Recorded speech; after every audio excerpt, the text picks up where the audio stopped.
Hey everybody, welcome back to World of Tanks with Hachiman. I haven't done a lot of videos lately and I do apologize. I do work for a living and there's a lot of time involved in making these videos. Um, and I will promise to get more done, especially as 9.7 comes out. I've got a lot of replays that people have sent me, and I will get them out there before I update my client, because then the old replays become useless to me. Anyway, what I'm bringing you today is the tank review, or the garage review on the M56 Scorpion. This is the brand new American Tier 7 premium tank, which is on the test server and will be live for 9.7. It is a beautiful model, and if you've ever seen an M56 Scorpion, which I have, both live and in books, you will see that this model is absolutely beautifully detailed and looks just like an M56 Scorpion. You see there in the cockpit area, the seats where the crew sits. This is an open-topped tank destroyer. The M56 Scorpion, it's funny because a couple months ago I was complaining to my clanmates that Wargaming gave us this wonderful United States tech tree for tank destroyers, most of which never existed or barely made it to paper. And that was not completely true. The T-25AT, the T-25-2 were concepts. I think one or two prototypes of each were made. The T-28 prototype was a paper concept. The T-28 actually did exist. There were a few made, and there's one on display, I think, in Fort Benning, Georgia. Don't quote me on that. But it doesn't look like the T-28 we know and love. It looks like the T-95. The T-95 and the T-28 were the same tank. Historically, the only difference is what World of Tanks calls T-95 as a second set of tracks. The T-30 is not a tank destroyer. The T-30 was a concept-heavy tank. And then, of course, the T-110, E3, and E4, which were purely paper tanks, never even went to the point of anyone building a prototype. And I was complaining about this, especially when World of Tanks has tank destroyers historically that the United States used in combat, such as the M50 Ontos, which carried 6 90mm guns, who had later upgunned to 6 106mm, and the M56 Scorpion. Like I said, this model is beautifully done. Talk a quick moment about this tank's armor, or lack thereof. World of Tanks has it rated with 1mm front, side, and rear. That means, yes, that infantry guy standing over there with a 7.62 Kalashnikov rifle will shoot through your armor.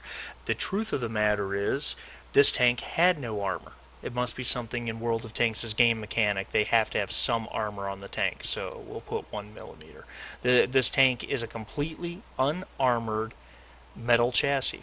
This tank, to give you a word of the history, this tank was part of a project in the 1950s designed for airborne units to be able to drop in anti-tanks, very mobile anti-tank support.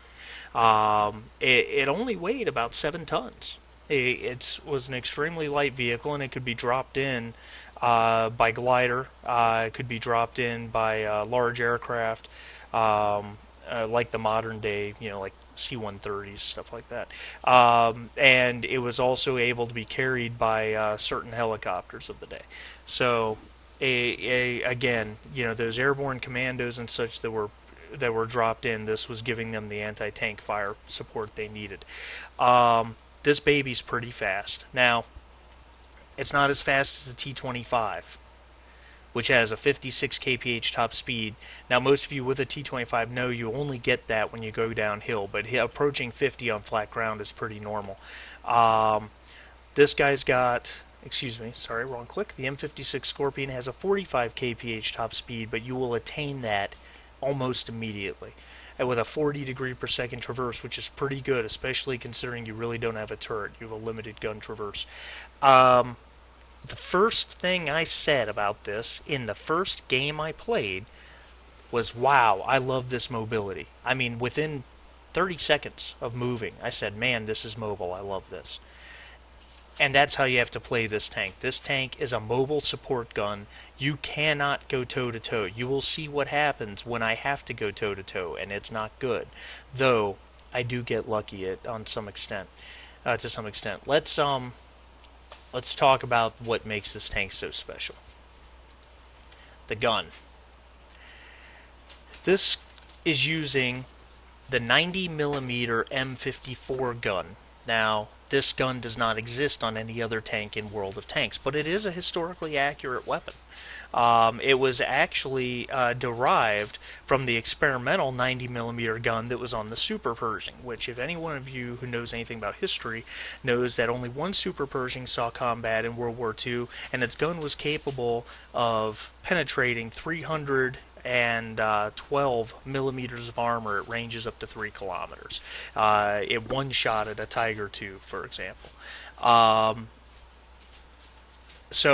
World of Tanks nerfs those numbers a little bit, but look at this. You've got, at first when I saw this tank, I thought it needed some sort of rate of fire buff, and the reason I thought that is because the other Tier 7 tank destroyers out there fire just as fast, if not faster, with a pretty good alpha damage. Think of the SU-122-44.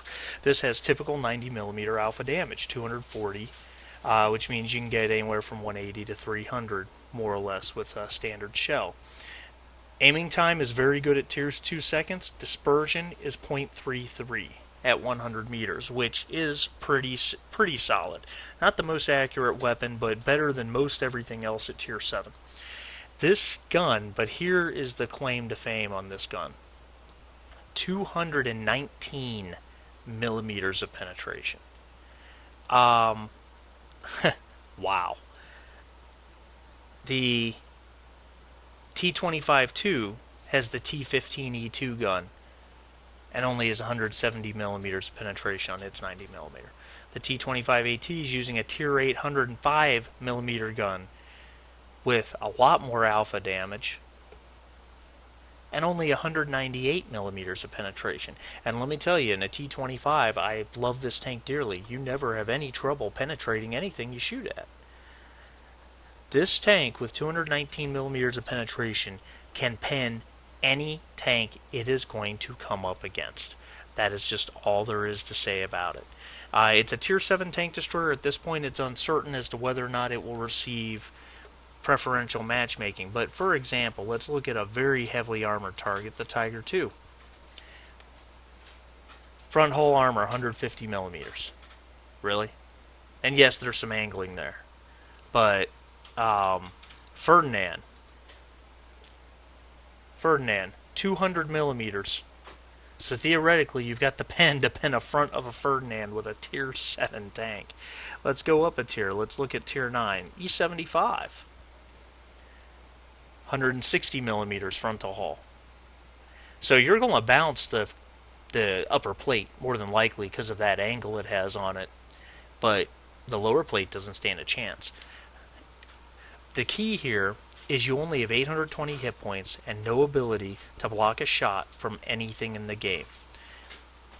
So as a result, I've got mine equipped with a medium tank gun rammer, binocular telescope, and camouflage. I was concerned that I would need a wet ammo rack, because you can see the ammo just right here.